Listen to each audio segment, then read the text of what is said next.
tentang tugasan 3 pentas secara berterusan persembahan produktiviti digital.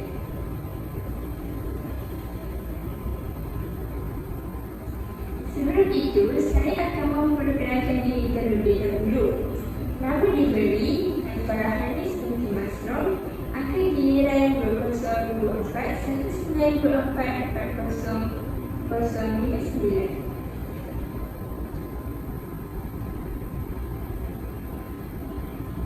Pada pembintangan kali ini, saya telah merancang satu rancangan pembelajaran harian yang akan digunakan untuk murid tahun 2 cendekia.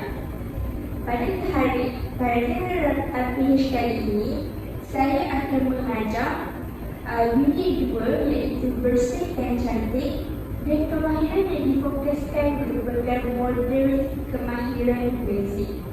Standard kandungan yang dipilih ialah 2/2 iaitu permainan adat perkusik, manakala standard pembelajaran yang dipilih ialah 2/2/3 memainkan alat perkusi mengikut corak irama berdasarkan skor ikon yang mewakili nilai projek dan program. Objektif pembelajaran yang telah saya tetapkan ialah pada akhir pembelajaran, murid dapat memainkan alat perkusi iaitu kali TikTok mengikut skor ikon yang mewakili nilai projek dan program dengan betul.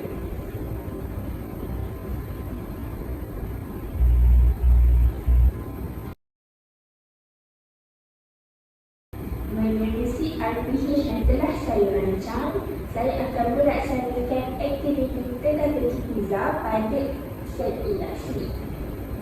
Dalam pelaksanaan aktiviti ini, guru akan menunjukkan sebuah model pizza yang diperbuat daripada cardboard. Kemudian, guru akan menerangkan kepada murid bahawa pizza tersebut nilainya ialah 1. Contohnya seperti ini, guru akan memaparkan satu gambar pizza dan guru akan bertanya kepada murid berapakah nilai pizza ini, dan murid akan menjawab nilainya ialah 1. Kemudian, guru akan memilih seorang murid secara rawak untuk datang ke hadapan dan memotong pizza tersebut kepada 2 bahagian. Selepas itu, guru akan bertanya kepada murid jika dua orang yang makan pizza ini, setiap seorang akan mendapat berapa bahagian. Kemudian, murid biasanya akan menjawab 1/2 ataupun separuh. Di sinilah guru dapat mengaitkan situasi tersebut kepada konsep muzik, iaitu note crochet bersamaan dengan 1, manakala note treble bersamaan dengan 1/2.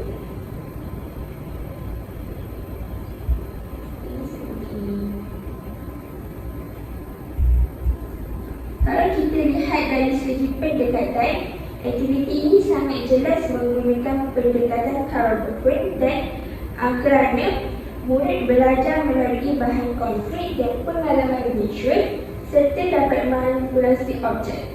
Pendekatan ini sangat sesuai untuk murid sekolah rendah kerana mereka lebih mudah faham sesuatu konsep apabila dapat melihat dan sentuh sendiri.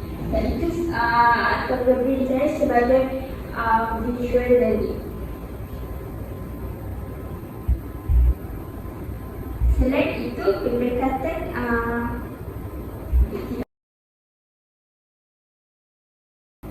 seterusnya kita masuk pula ke langkah 1 iaitu aktiviti launching berbunyi.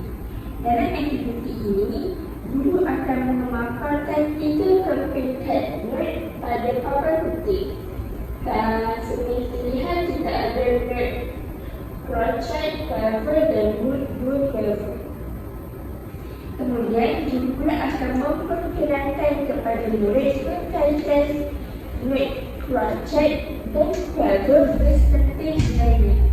Seperti paparan yang saya paparkan ini, dapat dilihat bahawa nilai note crochet bersamaan 1, cover bersamaan 1/2, manakala 2 cover bersamaan dengan 1.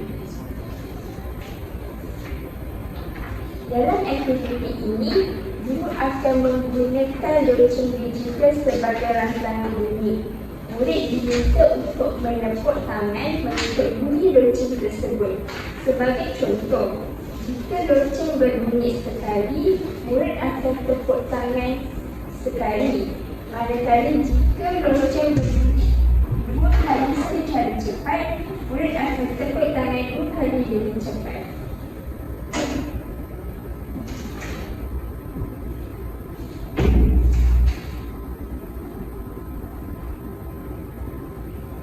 Guru akan memainkan loceng secara rawat dan berulang supaya murid sentiasa fokus dan peka terhadap bunyi yang didengarkan.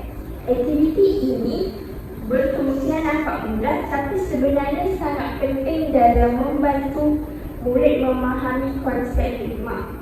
Dari segi pendekatan, aktiviti ini berkait rapat dengan pendekatan Blackburn kerana menekankan pergerakan. Dalam konteks ini, murid akan mendengar bunyi, kemudian memberi respon melalui pergerakan seperti menepuk tangan. Ini membantu murid merasai ritma secara langsung, bukan sekadar memahami secara teori. Selain itu, pendekatan kodari juga dapat menyokong aktiviti ini. Hal ini demikian kerana aktiviti ini membantu murid membina asas hikmah sebelum mereka menggunakan simbol dalam simbol atau alat muzik.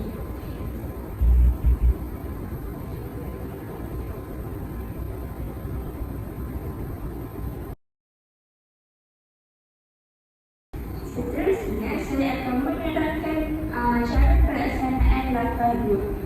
Dalam langkah 2, saya akan melaksanakan aktiviti yang dinamakan sebagai bunyi icon. Dalam aktiviti ini, guru akan memperkenalkan kepada murid kan icon buah apel dan buah ceri sebagai simbol yang mewakili nilai nur. Contohnya, satu biji apel mewakili satu kerajaan. Manakala 2 ceri mewakili 2 kueva yang nilainya juga 1. Seterusnya, guru akan menunjukkan cara memainkan alat perkusi iaitu kayu tiktok berdasarkan ikon tersebut. Contohnya, satu apel bersamaan dengan satu ketukan, manakala ceri pula mewakili untuk 2 ketukan cepat.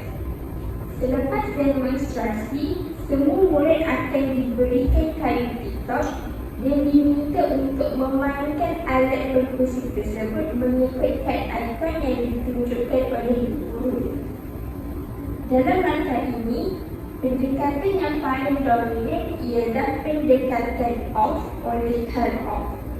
Ini kerana pendekatan off menekankan penggunaan alat muzik iaitu kayu tiktok, pembelajaran secara hands-on dan penglibatan aktif murid.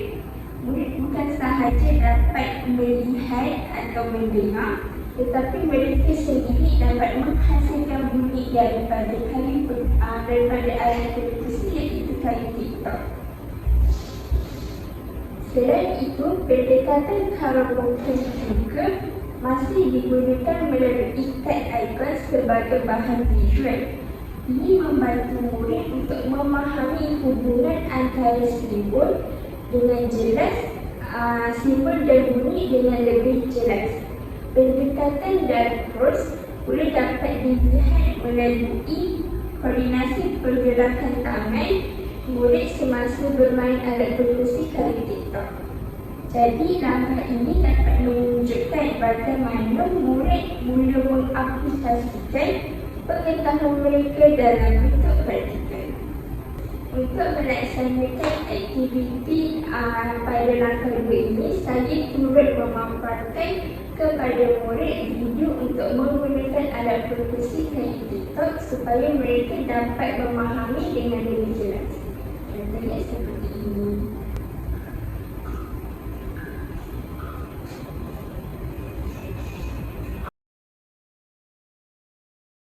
Seterusnya, pelaksanaan aktiviti ketiga pula Guru akan membahagikan murid kepada 4 kumpulan. Setiap kumpulan terdiri daripada 5 orang murid. Setiap kumpulan akan diberikan masa untuk berlatih memainkan tali TikTok berdasarkan susunan kad ikon yang akan dipaparkan menggunakan aplikasi Canva yang saya paparkan.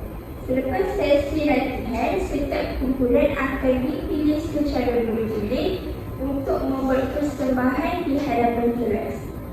Contohnya seperti ini, kumpulan 1 akan mendapat soalan seperti ini. Jadi mereka perlu memainkan tali TikTok mengikut kad ikon buah yang dipaparkan.